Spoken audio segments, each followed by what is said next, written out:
Hey everyone, it's time for a special episode of the Essays and Espresso podcast. We're going to be doing a spoiler cast on Madoka Magica, the series, and the movie Rebellion. So if you haven't watched, don't listen, because it's a spoiler alert, pretty good show. So, watch it before listening to this. Unless you don't care, then, whatever. That's on you then. So with me, as always, are my stooges, Acer and Boken. How are you? I'm fine. Same.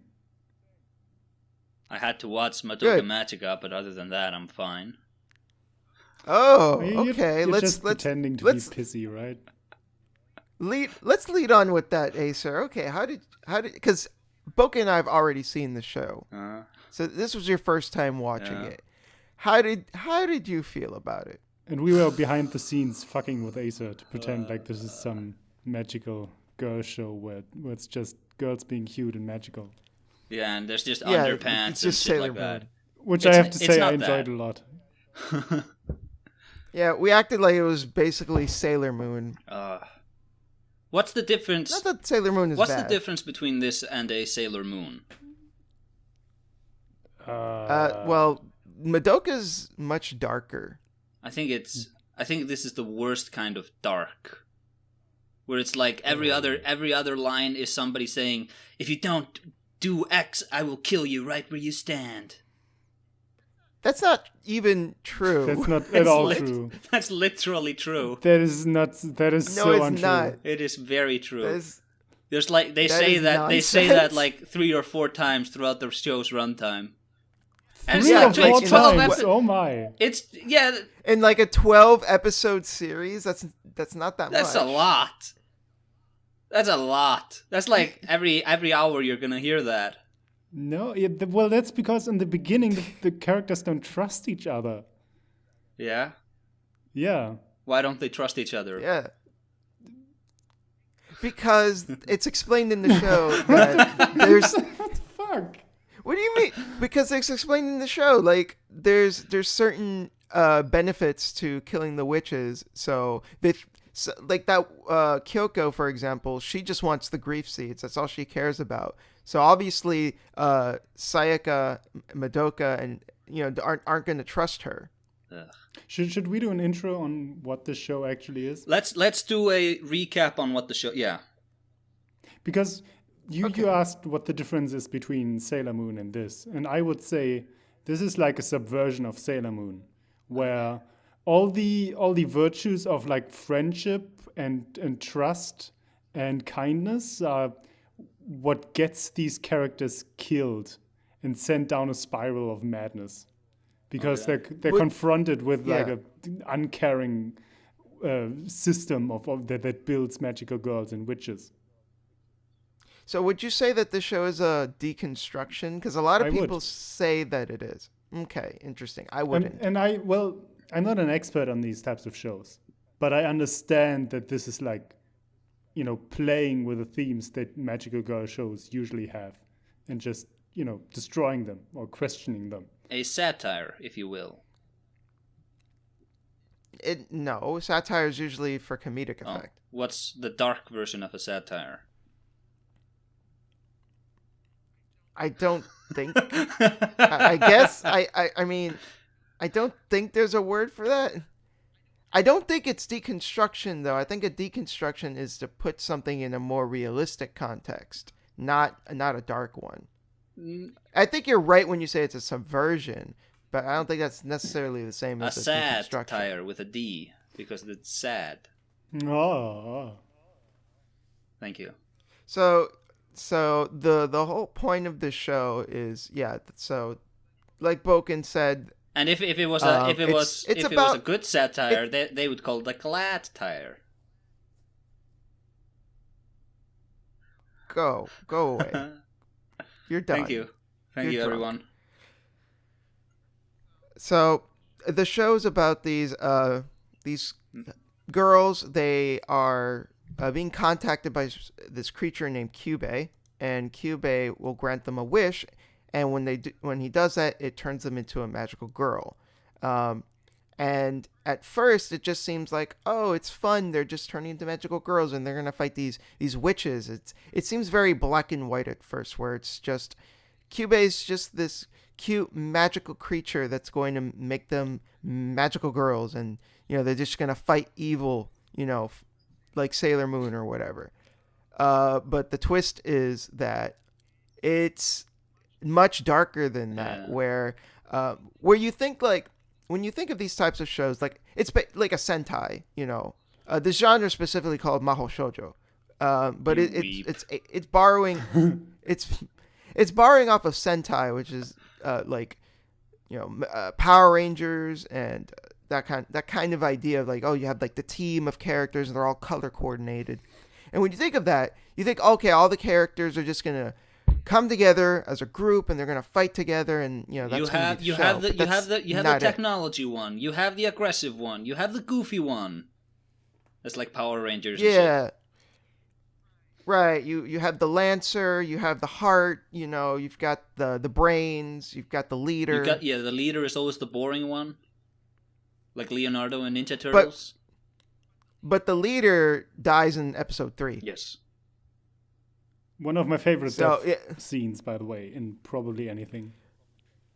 So it's interesting. My memory of that death was a lot more gruesome. Yeah, mine too. And when I rewatched it, I was actually surprised by how reserved it was. The entire show is way less brutal than I remembered it.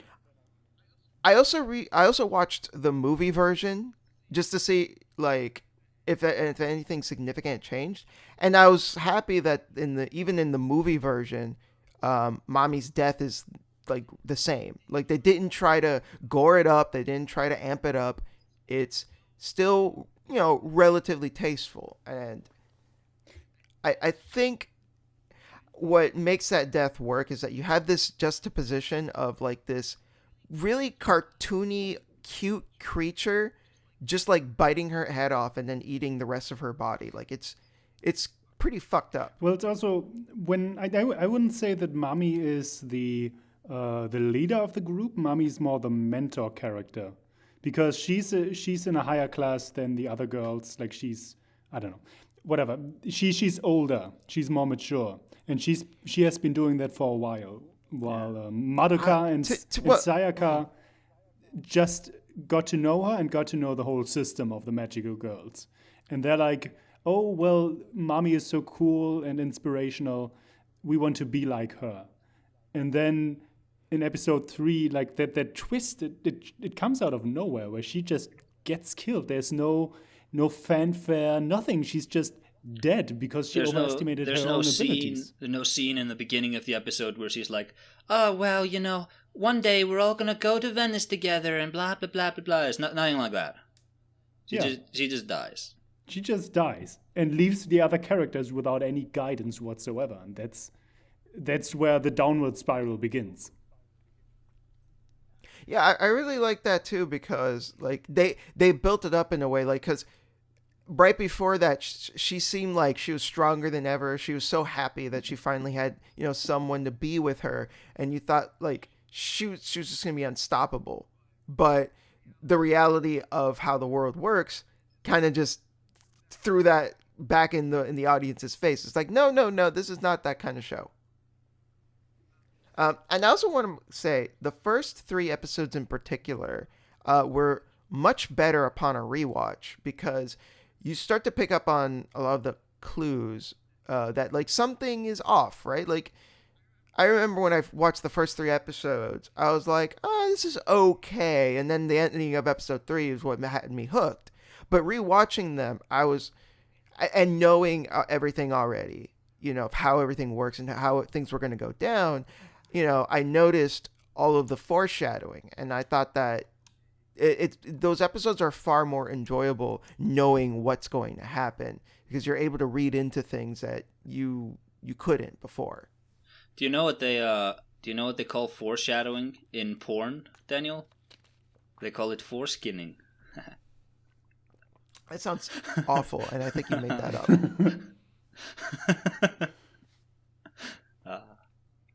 It's a good joke, though. So, Acer, you seem less enthused with this show. Why is that? What was your beef? Ugh. It's just... What the fuck, man? I cannot let this stand. Look, when we started doing these, we'll watch a show, we'll read a thing, play a thing, and then we'll talk about it together. It was like, oh, we'll do Code Geass because it's great and we all like it, and then we watched it and it was great. Fuck you. And then when we did Monster, it was like, yeah, I mean, Boken had some issues with it, and he was very annoying in the beginning. Well, he was calling it like a show about a doctor, pretending to be a doctor or something. But me and Daniel were very optimistic about the show all throughout. And you're such a little shit. This feels to me like Boken said, how can I make Acer hate X many hours of his day?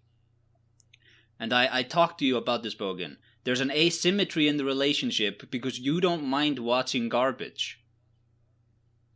Madoka's not garbage. Madoka's a good show. I don't think look, it's not garbage. I shouldn't say that. But this is... maybe it's because I don't know anything about these magical girl shows. That the subversion, all that stuff, it did not read to me. To me, it was just... Either. I don't think you need to be like an expert on the genre in order to like appreciate. But it helped you, Daniel, didn't it? The show works on its own. But it helped you, Daniel, didn't it? Got him.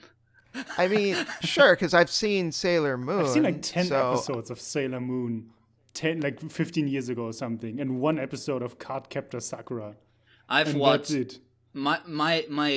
I've watched like maybe a Family Guy joke about Sailor Moon 10 years ago. That's it. That's as much as I know about this genre. But that doesn't matter because the show works even if you haven't watched any Mahou Shoujo. It's still a good story. Even you, Asa, have an idea of the cute girls doing cute things and being kind. And, yeah, and now I've watched the show about that. No, what the fuck? How can you say that? How can you possibly say that? Because I saw Madoka and she was like, "Ooh, I'm innocent and I have pink hair and look at me, I'm so nice to everybody." Yeah, and then she went through what we like to call a character arc. That was well. Are you gonna literally sit there and say that Madoka's character did not go through an arc? Because that's just wrong. Of course she did. Yeah, she did. But it's not. Maybe it's just. I don't know.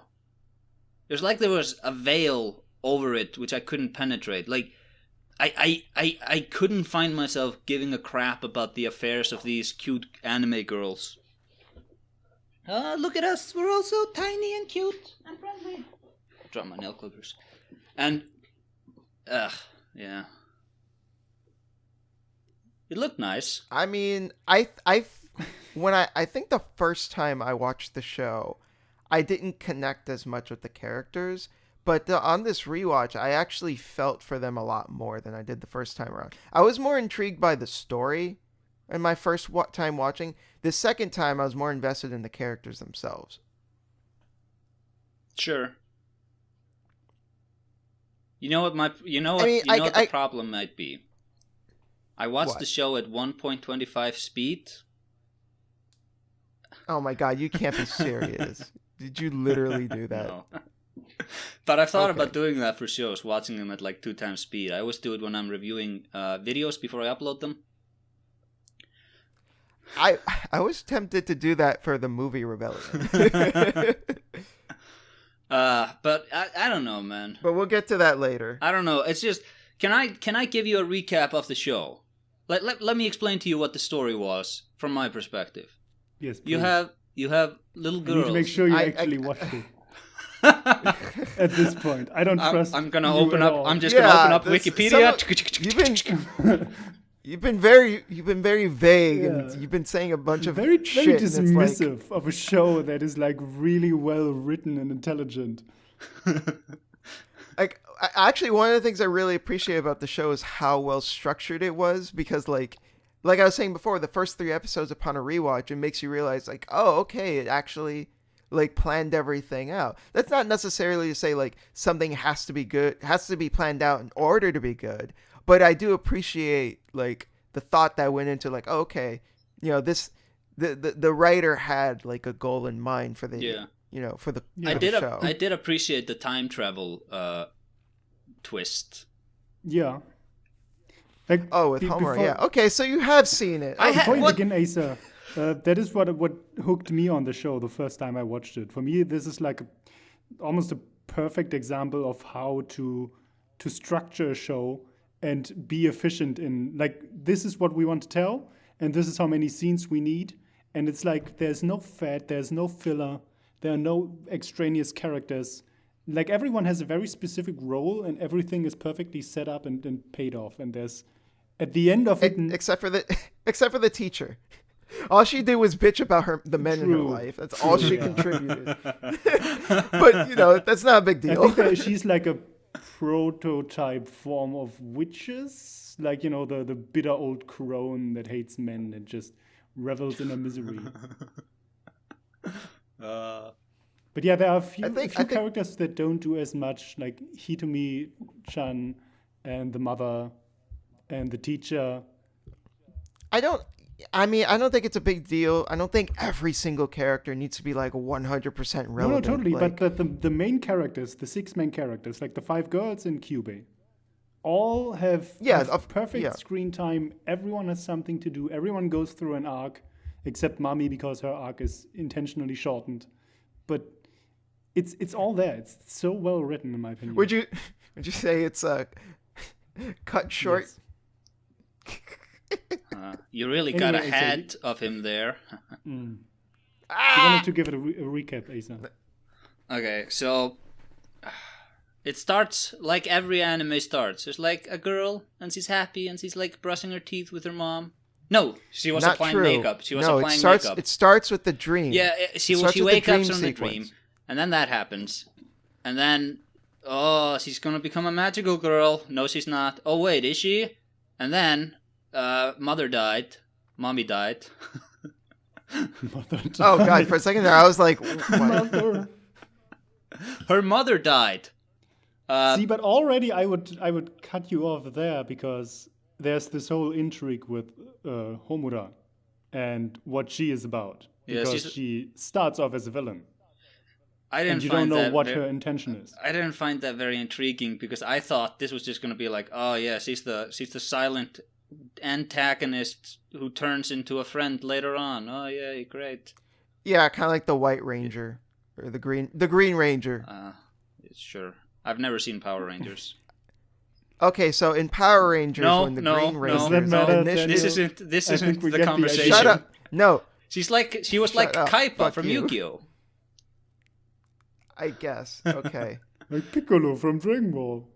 I've never seen Dragon Ball either. But you've not seen anything. I only watch good stuff and Madoka Magica. She wanted to become a magical girl, or maybe not, and then... Oh, and then she doesn't want to become a magical girl. And then her friends are becoming magical girls. And there's like this boy... No, one friend became a magical girl, Sayaka.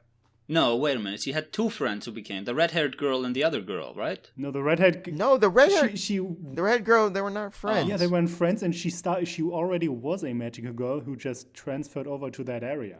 Oh, okay. Yeah. That's... Yeah, they were not friends. That's fine.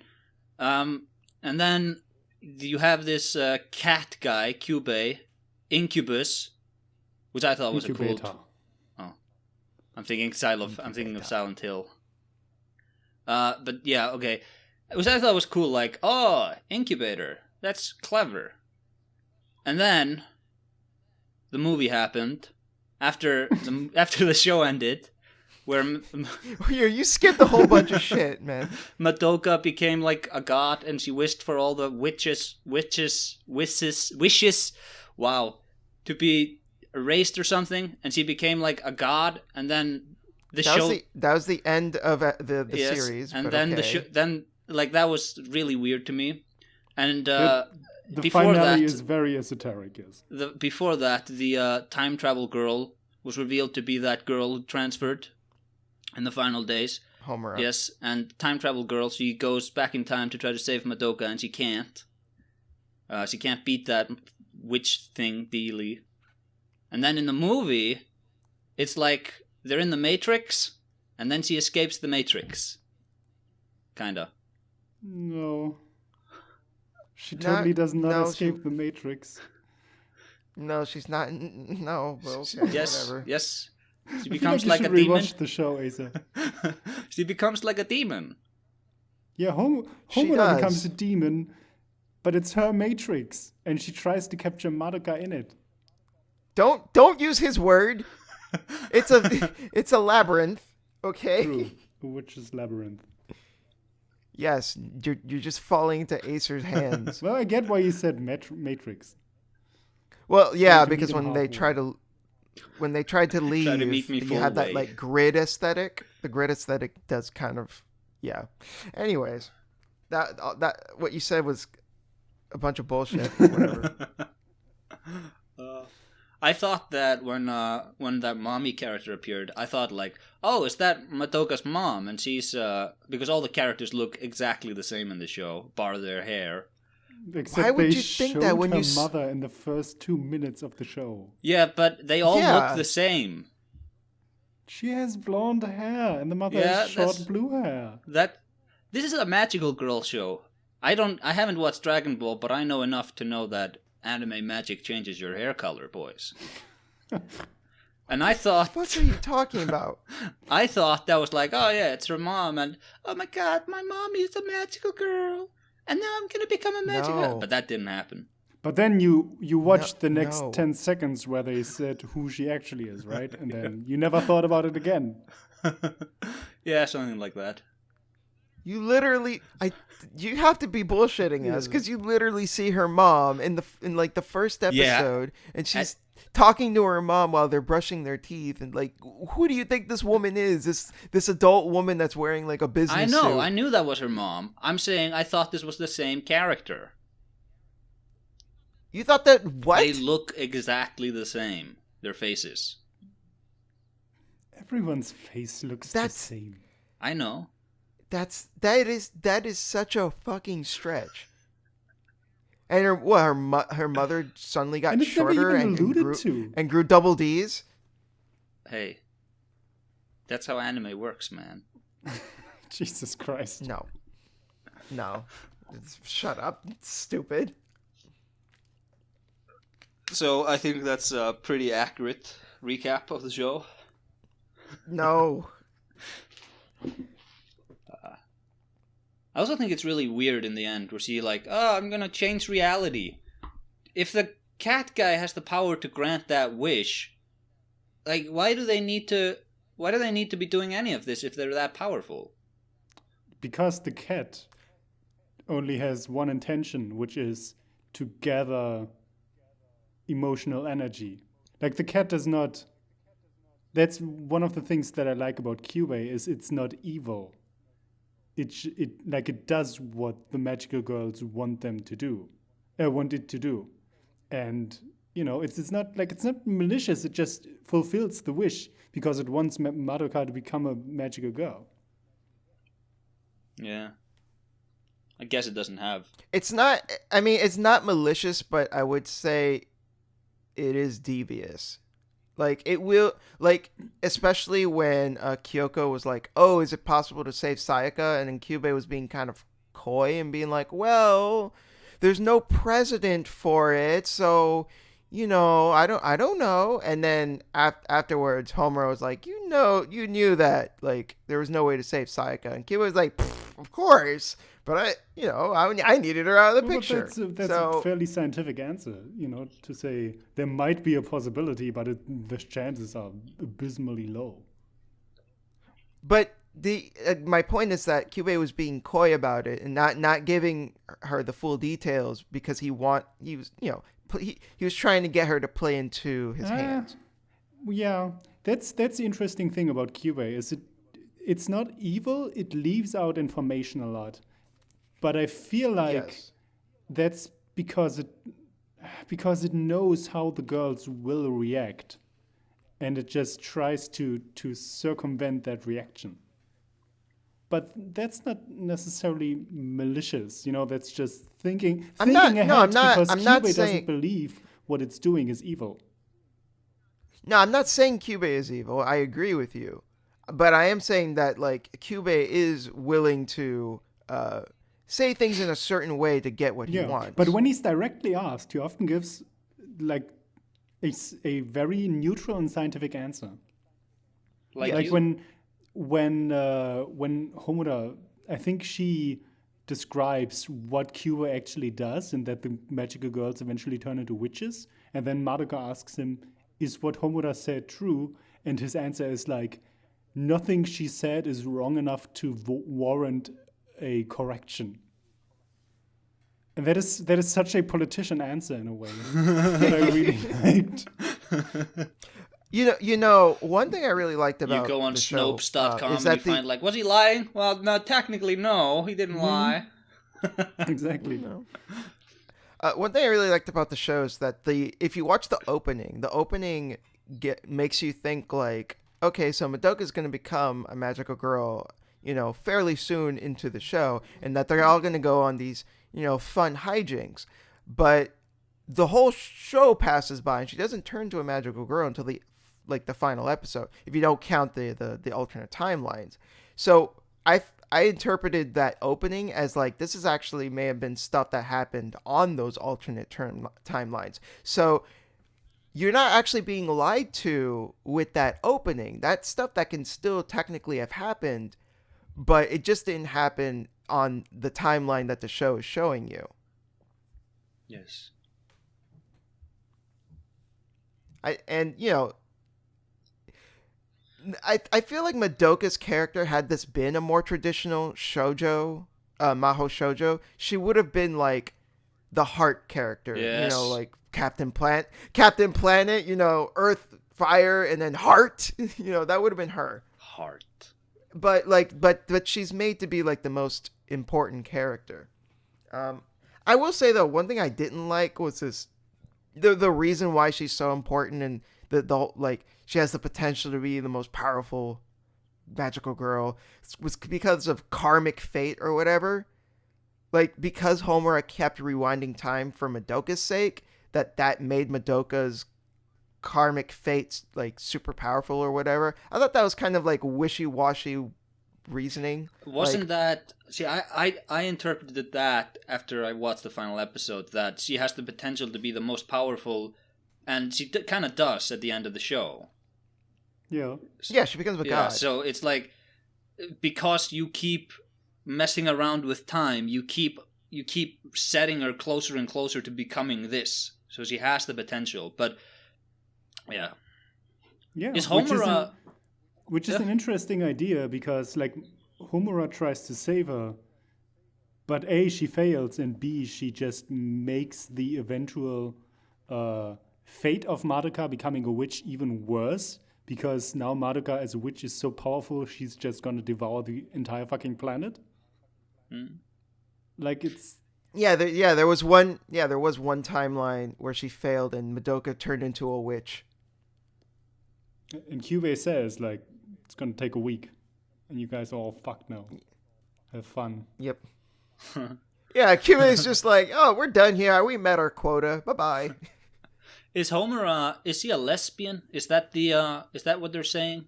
Is that what he tries to save Madoka? I'm like 99.999% sure that Homura is totally lesbo for Madoka. Yes. I don't know. Is Samwise gay for Frodo?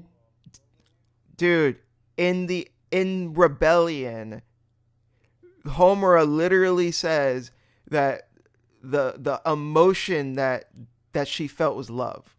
Like when her soul gem is like completely clouded and it breaks, she said that it was corrupted because of her love for Madoka. So yeah, I don't know how else you can interpret that. Fine. We know what you think about lesbian spoken, but you're gonna have to accept this. You're gonna have to concede here. They literally not sure how else we're supposed to take That's that. actually one thing I will give this show. I like how these are children, these are teenage girls, and they do not know how to handle their emotions at all. Which makes Yes. sense for girls of their age. Which And I is like- why Cube is after them, because that produces the most emotional energy. And they're easiest to manipulate. I find that so funny that Cuba is like so the most potent emotions possible come from like prepubescent girls. It's like what are you trying to say here, Go show? through some heavy shit, man. You give like a 14-year-old girl that kind of trauma. You see what happens. Yeah. And then you give them the power to fight that trauma and fail miserably. And then they get even more depressed. Which one was your favorite of the main girls? Homura, probably. She goes through such a good arc. I'd agree that she's the best written character, but I have a soft spot for Kyoko. I liked her attitude. You see the red-haired girl. Yes. Yeah, the one with the lance. You're just saying that because you like smug anime girls. But I mean, I just liked her attitude. You know, she also had a really interesting backstory that led to her acting the way that she does. and she's an interesting counterpoint to all the other girls, which is like pure egoism, pure hedonism. You know, just take what you can from this dumbass job and live your life as long as you can to the fullest. Like Kaiba from Yu-Gi-Oh! Yes. I don't know. I guess. Doesn't Kaiba have a little more, like a little higher ambitions than that? Yeah, he does. Like Joey Wheeler from Yu-Gi-Oh!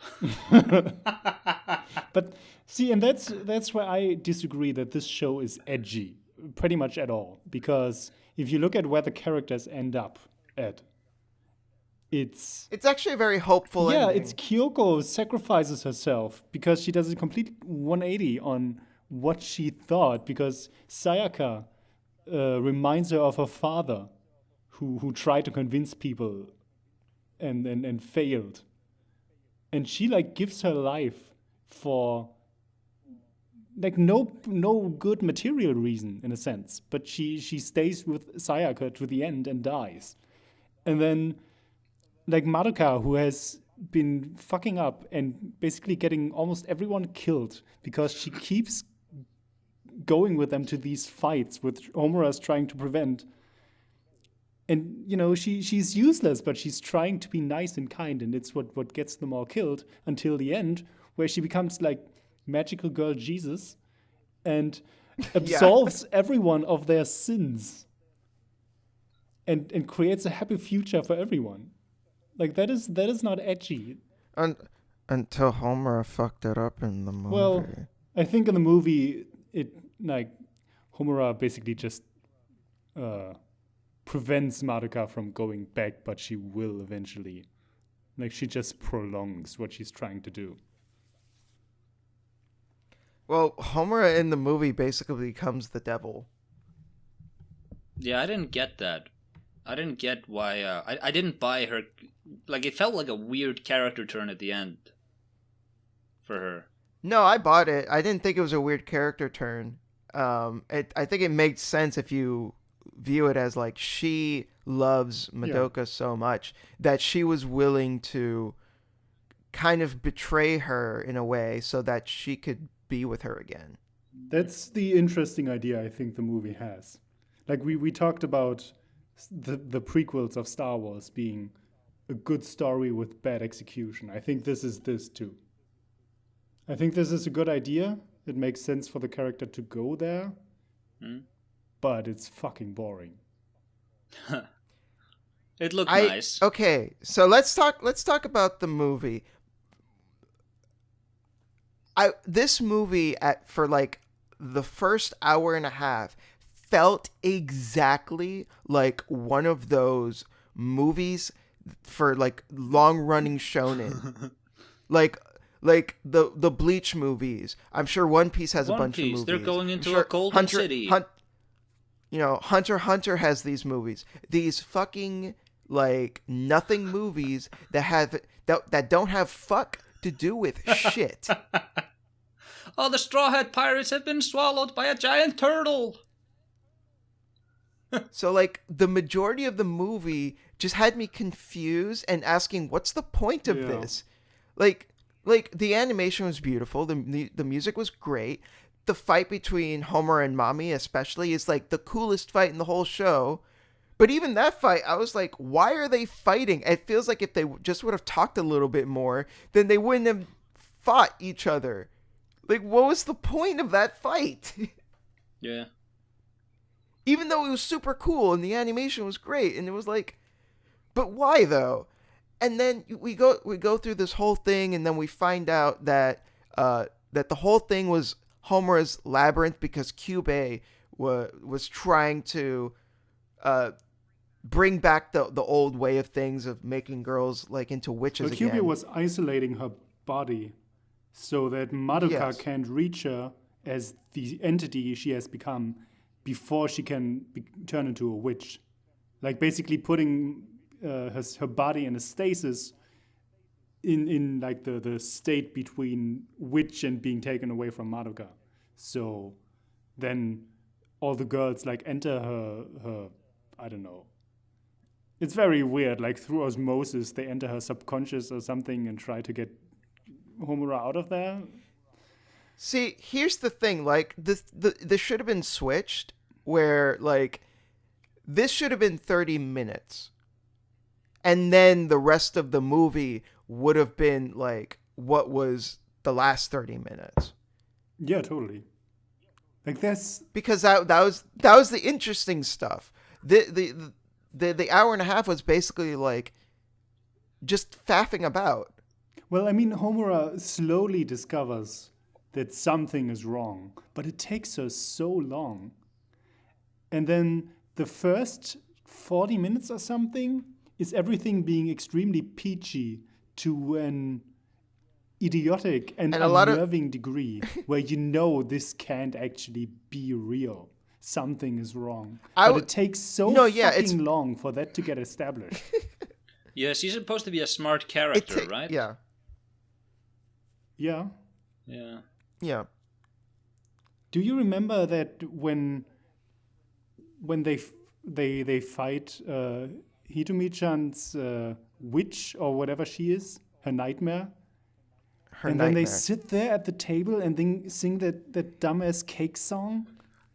Cake. And it takes 5 minutes. And before that, they took 5 minutes to all transform into their magical girl uniforms. I was so mad. There was like, why? There was so much filler in there. You could have set this up that this is like a happy-go-lucky world right now that can be. You can't set that up in 5 minutes. They take 40 minutes to do it. It was really baffling, right? Like, it felt like an extremely well-produced waste of time. That's when I wrote in our group because like you're complaining about like the transformations were so long, but I'm gonna need to stop you there because those transformations were beautiful and creative. I agree that they were really long filler, but at the very least there was a lot of thought and care that went into that filler. Like they looked really great and they were super creative visually. Yeah, but at that point, I already know their uniforms, and B, I was so annoyed that I couldn't enjoy it. No, I don't blame you for that, and I kind of agree. But like I feel conflicted because at the same time I see the effort that went into making like this beautiful artwork and like these really creative like visual elements. But yeah, at the same time, it's like, why are we seeing this? What is the point of this? Why did Homer fight Mommy? I'm still like, what the fuck was that fight? Cool fight. Why though?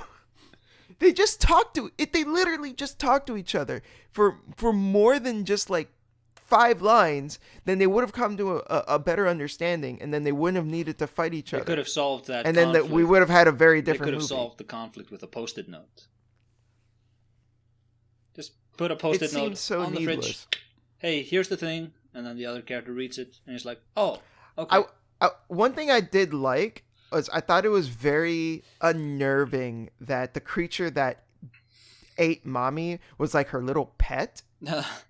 Like the whole time I was just like unnerved by it. I was just like, this is fucked up. But I thought it was nice at the end, and it turns out like, no, this was after Madoka had like cleansed her and she's no longer a witch. So, but like, yeah, it was pretty fucked up that like Mommy just had her as a pet all the time. I was just like, get out of there, just gonna bite your head off. What's the deal with? Are there any more movies? Is there anything more coming? Is this done? I think there's a second show going on right now. I haven't seen it yet. But that's unrelated. That's like a spin-off. Yeah. This is another thing that's frustrating about this movie. This movie came out 7 years ago. Rebellion came out 7 years ago, and then they built up that like, oh, there's going to be more, right? And they don't do shit. That really makes me think like, then what the fuck was the point of this movie? There was no point. But that's how I interpreted the ending, where she says, like, she talks to Madoka, and I want to be with you, and all that shit, and then the school. And then at the end, Madoka says, I don't think I belong here, or something. And Homura says, oh, then I think we will become enemies eventually. And that's to me like, okay, you didn't solve anything. Madoka is not going to stay there with you. Eventually, you will fight, and Madoka is probably going to win, and then everything will go back to how things were. Yeah. You know what? How many? I think this show had. Nah. I don't want to go down that rabbit hole with you guys. Please use your words. Can we from now on, can we never again watch a show with underage girls wearing skimpy outfits? What? They weren't even wearing skimpy outfits. What are you talking about? Also, no. Oh, you have something else What planned. are you talking about? What are you talking about? Their outfits were not skimpy at all. Yeah. They were pretty normal. What are you talking about? They're dressed up in these pink maid uniforms, and they're like, oh, stockings and whatever. They're appropriately covered up. What are you talking about? Asa, I think if you thought these girls were sexualized, the problem might lie with you. Yeah, like Homer is completely covered up. Mommy's completely covered up. Sayaka is mostly covered up. Like, she says it shows a little bit of skin, but like it's still pretty tasteful. Madoka's as well, mostly pretty covered up. These are like 14-year-old girls. Well, Mommy but isn't. These are... she's not. And she has the biggest breasts of them all. The others are, fairly flat-chested, so I don't see the problem. It's not like they have, like, as Daniel said, they're not like showing their skin everywhere. No, that's true. They barely show any skin. There's no scene where they're like, oh, let's all go to the shower together. There's no scene like that, but there's a lot of shots where it's like, oh, she does something, and then the camera zooms in on like her crotch, and then it goes to her face. There's a lot of shots like that. What? No, yes, there are. What the fuck are you talking about? What are you talking about? There were like, I remember there were like 2 transformation scenes or something where they hadn't any clothes on, and you could just see the outlines of their bodies, right? And both of them were like characters deeply embracing in a friendship. That's totally fine. I'm talking about like when there's one scene when a girl was like crying, and she like went to the floor and started crying, and the first thing the camera did was like, oh, here's a shot of her legs for some reason. What? Who cares? That's barely sexualization. What are you talking about? You see a lot of legs because that's their school uniform, and those school uniforms aren't that unrealistic to, I think, what is usually shown in Japan. That's just how school uniforms are. Yeah, but I'm talking about the magical girl uniforms. I don't know. I felt uncomfortable watching them. Well, Matt, like, have you seen what Sailor Moon characters look like? They're even more sexualized by comparison. This is not that bad. I'll grant you that. I'm willing to say that there is not a single panty shot in this entire show. I don't think there is, no. You know what? I think there is. I mean, I think there might be, but just by virtue of them, like, jumping or something, and it wasn't meant to be, like, sexualized. No. Whatever.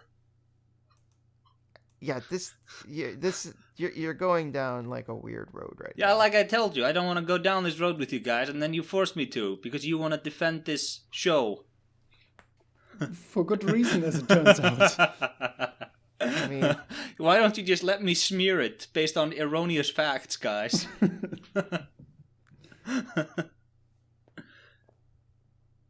you need help. I need help. Yes. I don't think I do. Your opinions on the show, Asa, seem really, really shallow. And like, oh, I don't like this. It has minor girls. It's just, here's earnestness and sincerity. Lol, nope, here's darkness. And it's like, ugh. And every character, I've seen every single one of these characters in another show. These are all just very stock standard anime characters. And that's the official stance of this podcast. I don't know. I don't agree with that. I think Homura is a pretty unique character. Yeah, she becomes a unique character. I'll grant you her. In the beginning, not so much. I think Sayaka starts out as a trope, and then she fucking loses her mind.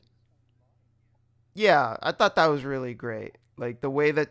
And the way that she loses her mind makes total sense because she just found out that her body is not really her body anymore. She doesn't have her soul anymore, and she thinks she's a zombie. And she can, the whole reason why she became a magical girl was to help the girl, the boy that she was pining over. But now she feels like she's tainted. Yeah. She's tainted because she, her body is just like a sack of meat. It's not like, and that is also a real body anymore. That is anymore. also so well set up with like one of my favorite lines in the entire show, where I think she talks about wanting to do that wish, and then Mami tells her, like, you have to make up your mind.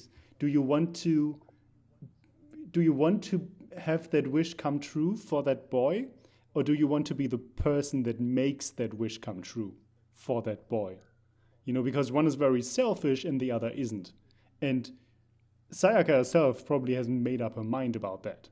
And she kind of lies to herself that she's actually very altruistic with that wish, and that's what backfires. Yeah, and because she made that wish because she wanted to get something out of her relationship with that boy. That's just the long and short of it, and it backfired on her. So she went crazy. So I think her character development is well realized.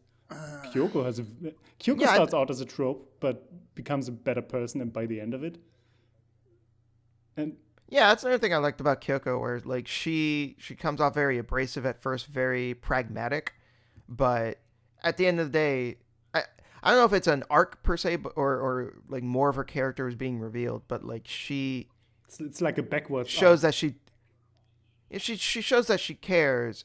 She just like had been living that life for a while, and she'd just been like numb to like the plights of others. But then there was Sayaka that came in and was showing her like, hey,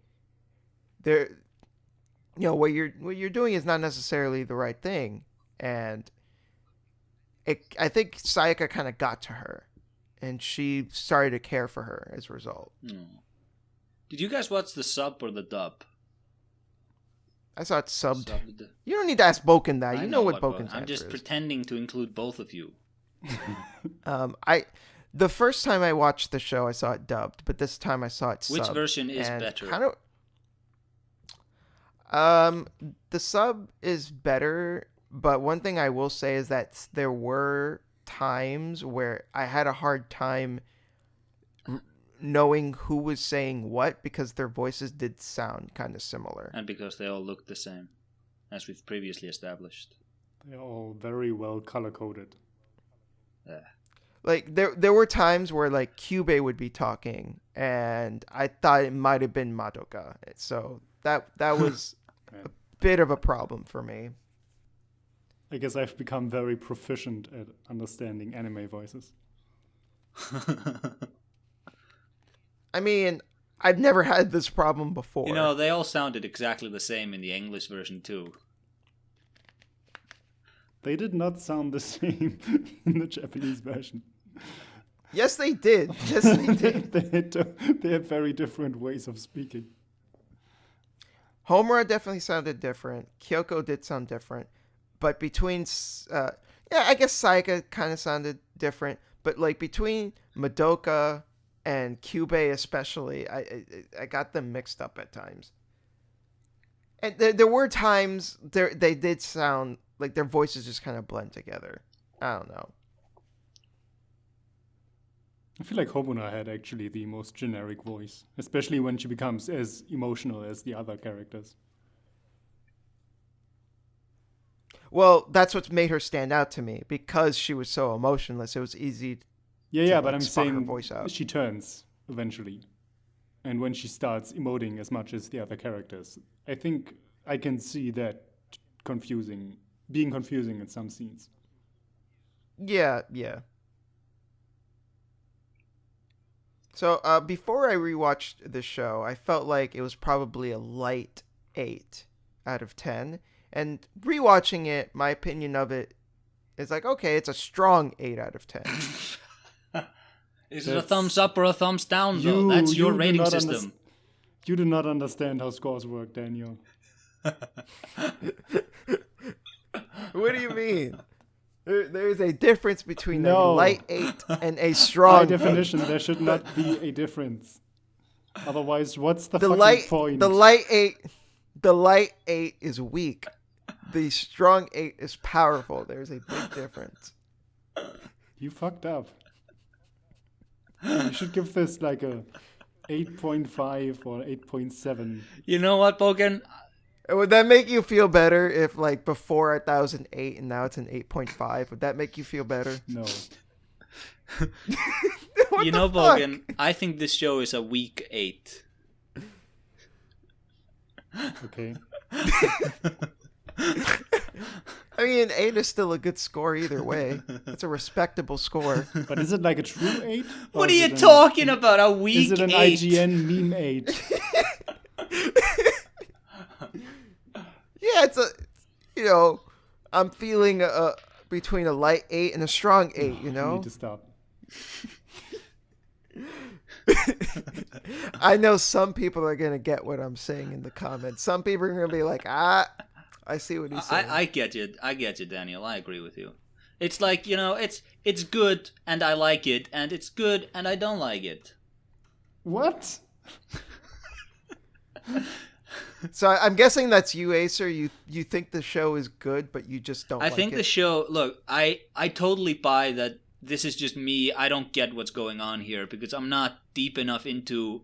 I don't think I get anime enough for me to properly enjoy this. But, like, I think this is not a bad show. You can see the craftsmanship, right?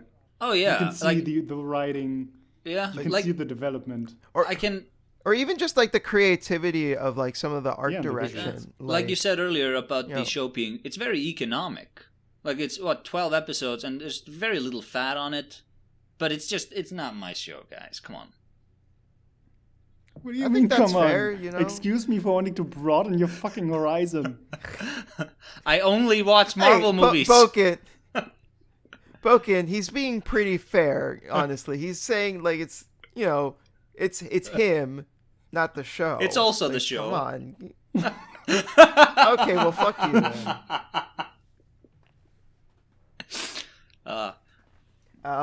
But yeah, rewatching the show did make me appreciate it more. I don't like it as much as Boken does, though. There are some parts of the show that kind of bugged me. There were some parts here and there. Like, there were some contrivances. Not like anything huge. Nothing anything that breaks the show. I do think some of the world building is really cool and interesting, but not fully fleshed out. So there were a few points where I was just like, that, like I was saying before about like the karmic fate. I feel like that the explanation was kind of wishy-washy, and it didn't really like make a ton of sense to me. But those things aside, I think it's a really good show. Great production values, great music. Strong 8 out of 10. Strong 8 out of 10. Good show. I recommend Which is better, a strong 8 or a weak 9? Well, obviously a weak 9 is better. I disagree. What? How is a weak 9, a higher score, worse than a strong 8? No, hold on. How is a weak 9 weaker than a strong 8? Because it's weak, Daniel. But a weak 9 is still stronger than a strong 8 because it's a bigger number. Yeah, but the number doesn't matter. Like, yes, the number matters. Like, okay, a weak 9. The number doesn't matter in my out of 10 scoring system. But by this logic, a strong 2 is better than a weak 9. God, no. No. God, no. I would say a weak 9 is better than a strong 6, but a weak 9 is not better than a strong 7. A weak 9 is about a weak 9 is about as good as a regular 7. What the fuck are you saying? Like, it's better, but it's not that really better. I should have never said that. I should have said 8 or 8.5. Oh, that's so good.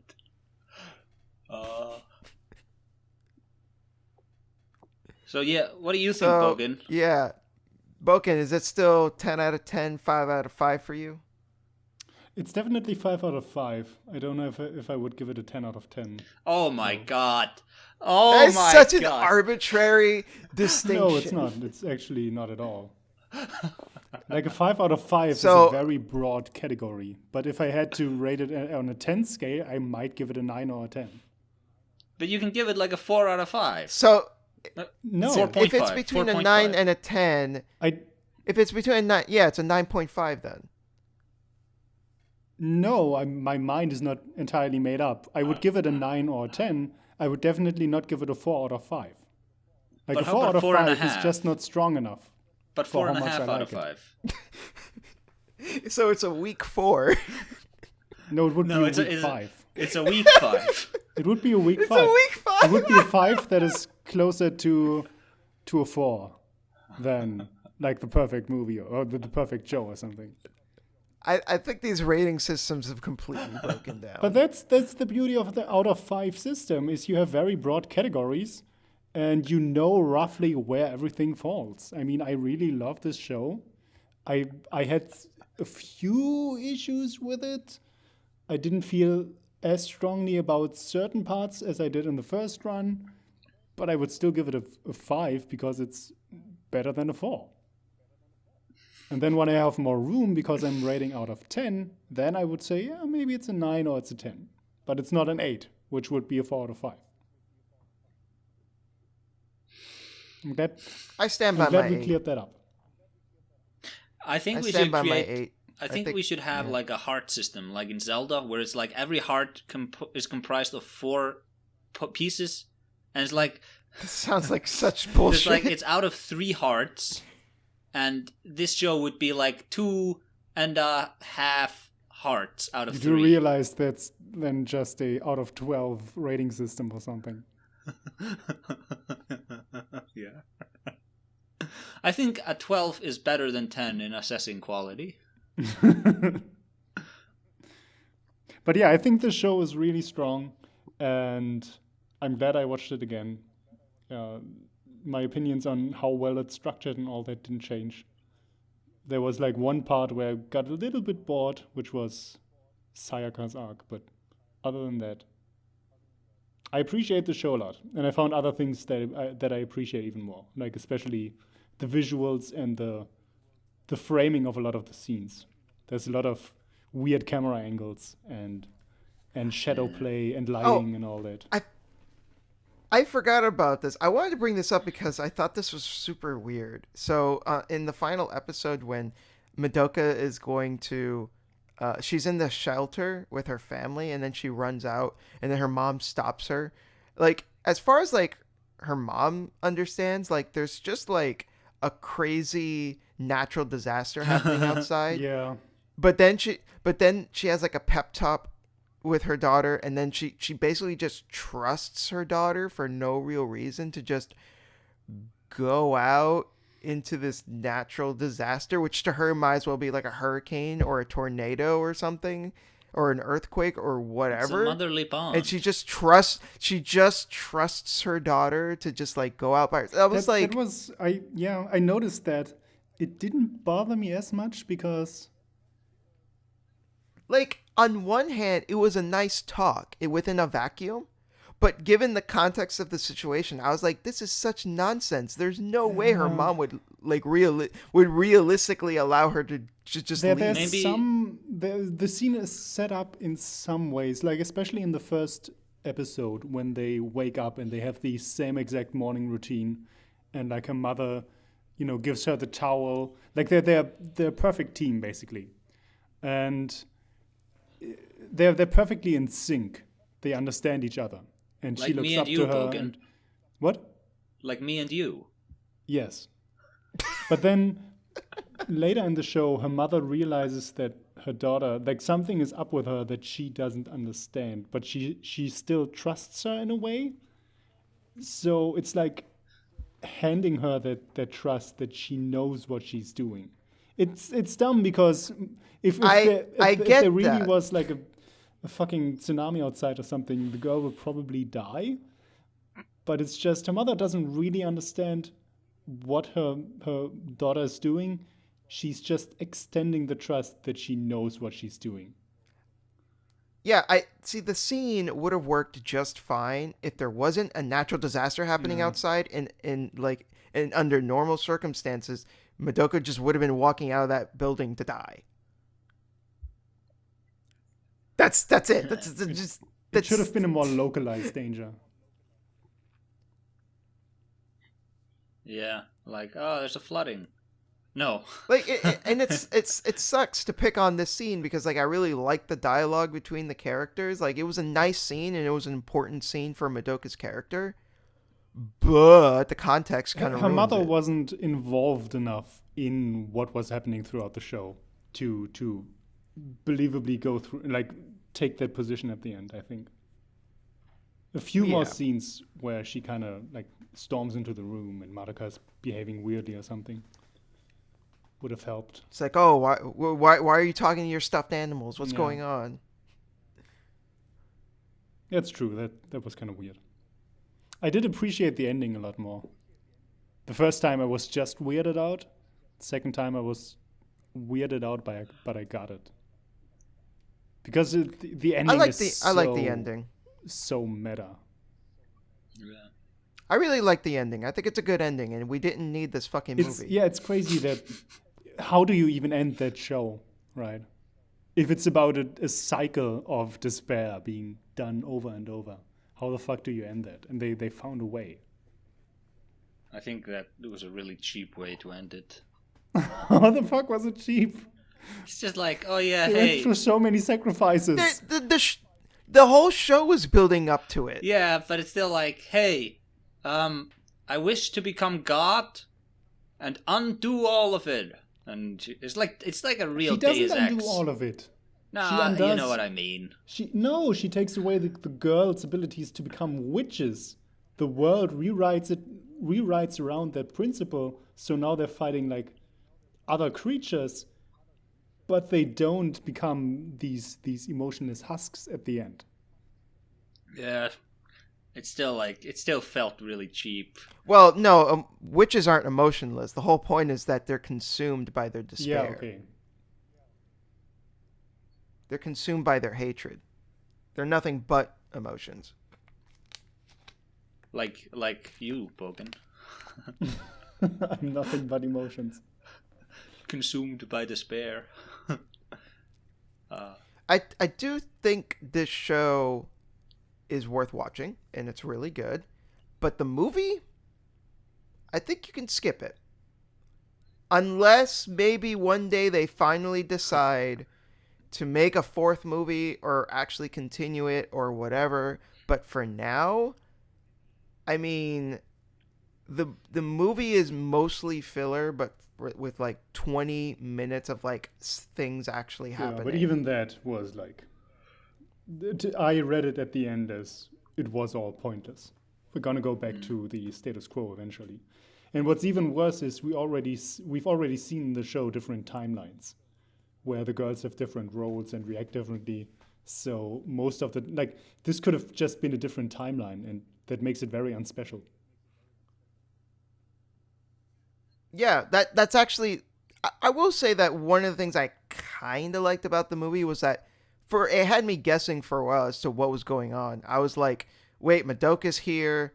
All of them are alive, but they're fighting nightmares. What happened to the wraiths at the end of the show? What's going on? So like, it had me like confused in a way that made me want to know what was happening, but it dragged it out for so long that eventually I was just like, what the fuck is the point of this movie? So, yeah, I don't know what I would rate the movie. I was not super fond of I'm it. going to give it a 2 out of 5. Oof. I was... Acer, did you watch the movie? I watched the movie. Yeah, he did.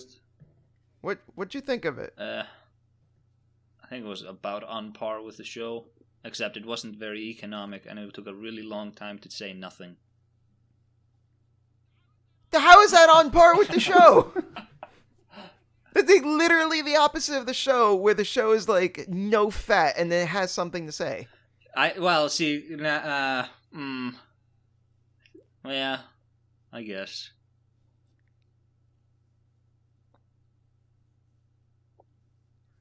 All right, I think we're done. Man. I think we're done. So, are we gonna announce here like what the next thing we're going to?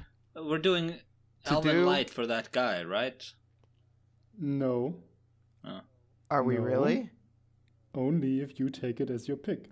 I'm not taking it as my pick. Well, then tell us what your pick is. What's your I haven't pick? decided. You had one Okay. job, Asa.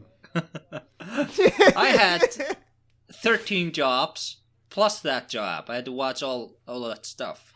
12 episodes in a movie. All the 13 episodes, yeah? And it's 12 episodes and a movie. No, it's a movie too. Well, then it's 15 episodes. 16 at most. No, it's... Unless you watch You want the to recap movies. how much Code Geass I had to watch? 50 episodes. 52, I think you'll find. No, 51. No, 52. And there's also like the Code Geass movie Yes. Resurrection of the Lelouch. Lelouch of the There's also Resurrection or Akito whatever. the Exiled. Apparently, Akito the Exiled is actually pretty good. Apparently. I don't know. All of Code Geass is good, so that doesn't surprise me. Shut up. Can I make you watch Code Geass again? No. Code Geass Reprisal. We can't. You can't choose the same thing. I mean, you again. can. We're just going to vote you down. But you can only veto once, so I'll just pick Code No. Geass and then I'll be able to bully you. No. Oh. That Shut would up. be Stop. That would be a terrible rule. Get help. Get help. Just stop.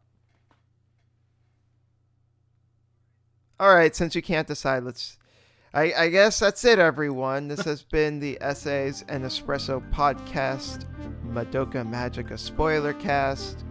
I hope you enjoyed. This has been Daniel with What are you guys Boken doing? and Acer. What are you guys doing? You always end the episodes without asking this. But this is like, we don't do that for these episodes. Lol, I was just testing you. Bye, everyone. Bye-bye. Bye. Bye.